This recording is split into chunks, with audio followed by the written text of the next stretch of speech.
Independent games in the more mainstream industry are very often seen as at odds with one another.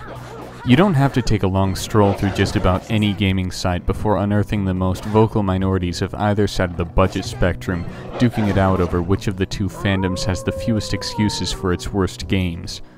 I gravitate personally toward the indie side of things because there's a greater likelihood that developers there are motivated more by creativity and ambition rather than profit.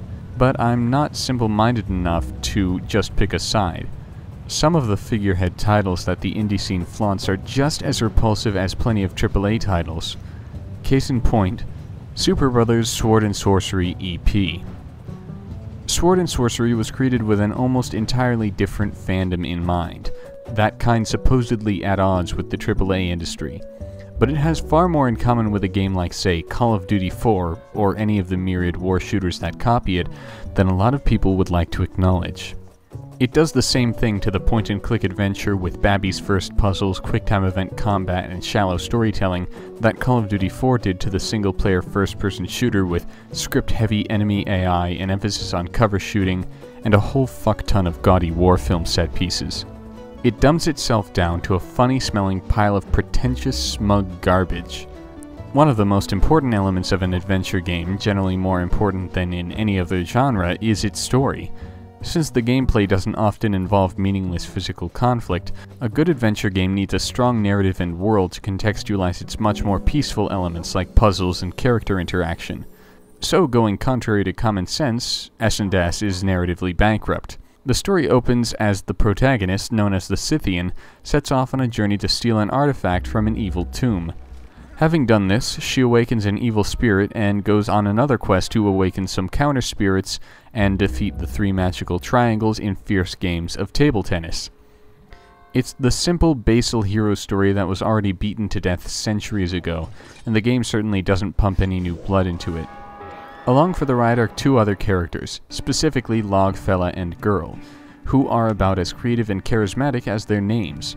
The characters mostly go about on their daily errands, providing occasional details about themselves that happen to be completely inconsequential in almost every case. For example, Logfella gets freaked out by big mythical stories, and the Scythian dislikes rainbows.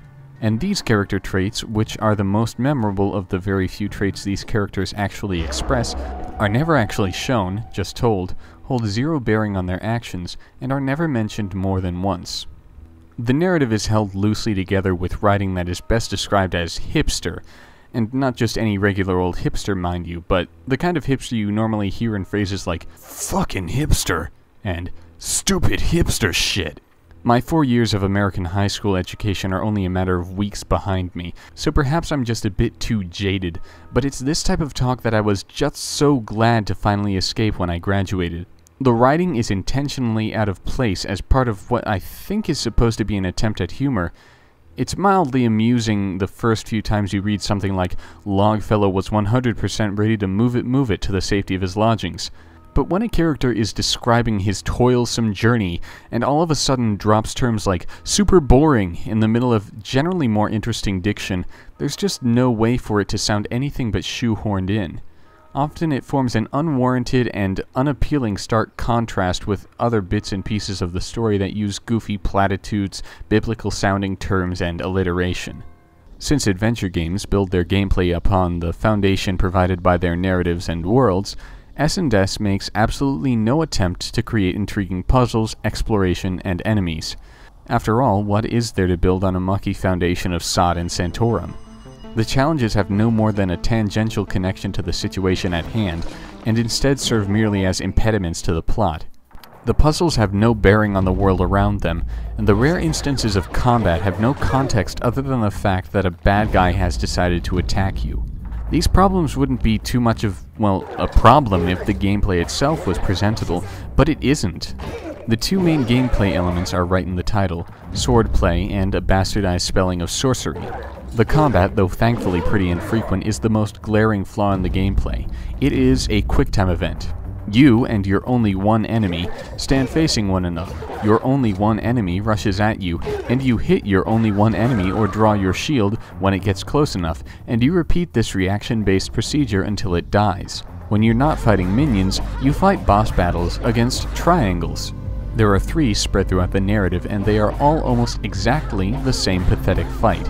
You swat their balls of energy back at them, and then press the shield icon promptly whenever it lights up to not die. Congratulations, you are now single-handedly saving the Caucasus with as little agency as possible. The combat isn't the only glaring flaw though, just rather the most glaring. The puzzles, colloquially termed Sworcery, are described as adventures in, and I quote, psionics, cryptozoology, and miracles. So you hold down your left mouse button on the protagonist until she glows and slow music starts playing, and you fever click until something glows and then click on anything similar to it. Sometimes you will have to match pairs of things that glow, or you will have to click on the things that glow in order from smallest to largest. If you are stuck trying to find things that glow, you can ingest one of your seemingly endless supply of hint mushrooms, and it will light up the things that you have to click, effectively removing any and all challenge from an already shallow, repetitive, and irrelevant puzzle. Also featured are a few elements that pop up very infrequently. The occasional chase sequence pits you against a slow-moving ghost thing as you double-click on the exit and walk nonchalantly away. The in-game moon phases that determine when you can fight 2 of the 3 triangle bosses are tied to your system time, meaning that you have to either wait entire weeks to complete the game, which itself lasts 4 hours, or you have to exit the game and alter your system time, which is considered rebellious behavior but never actually penalized. Tying all the events together, you have to navigate from one place to another, which probably wouldn't be so boring if it wasn't down the same few straight footpaths over and over and over again with minimal exploration involved. I've been told that if I disregard the gameplay and look at S&S as some other kind of multimedia art, it is rather good. Now, disregarding that this is just an apologist attempt to make up for the unalterable fact that it is a shit game, it's still a pretty nonsensical claim. To start off, the game is inexcusably fugly. It has pretty okay pixel art in its backdrops, but that sort of praise flies right out the window whenever it zooms in on something mildly important to the plot, which it does quite often. Whether putting you in a small area, showing a part of the environment that's opening up, or engaging you in combat, it will always zoom in to a point where everything is just a jumble of featureless, chunky blocks. Where's the suspense of seeing that there's a vicious wolf off in the distance if it's just a brown blob with glowing eyes? Where's the thrill of fighting a boss battle if the protagonist looks like a box standing upright on a pair of sticks, fighting a fucking triangle? On the other hand, the sound design is pretty nice, but it still falls short comparative to a healthy amount of indie and generally lesser known games out there. Especially near the beginning, there are some pretty hot tracks to listen to. But as time goes by, more and more of the ambient music that plays sounds just like regular old fantasy music with a twist here or there. While it's a solid soundtrack, it's best just bought on its own if that's at all possible, because it's not nearly perfect enough to justify also paying for the game. Just in terms of adventure game soundtracks, it doesn't compare to the likes of Machinarium and Grey Matter, though really no element of the game does. Weightier than all of my criticisms so far is S&S's attitude. I mentioned pretension previously, and not without good reason. It's not just pretentious like most other games, using hype trailers and being all flashy in IGN articles. It's not even just on the level of titles like Dear Esther, which isn't itself pretentious but is advertised as something it is arguably not. It is pretentious on the most intimate level, often shoving its smug self-importance your way as you play. I've already dropped a few examples here and there, like how it describes the puzzle mechanic, or how it presents the moon phases element. Between chapters, this person who sits in a chair shows up and acts as though he has been monitoring your progress, and then just begins to spew shit that's mostly irrelevant to what will happen in the next chapter. The archetype also goes along with the developer's illusions of grandeur and suggests you take breaks from playing or tells you, keep calm and move along, as though the subject matter is just too heavy for most.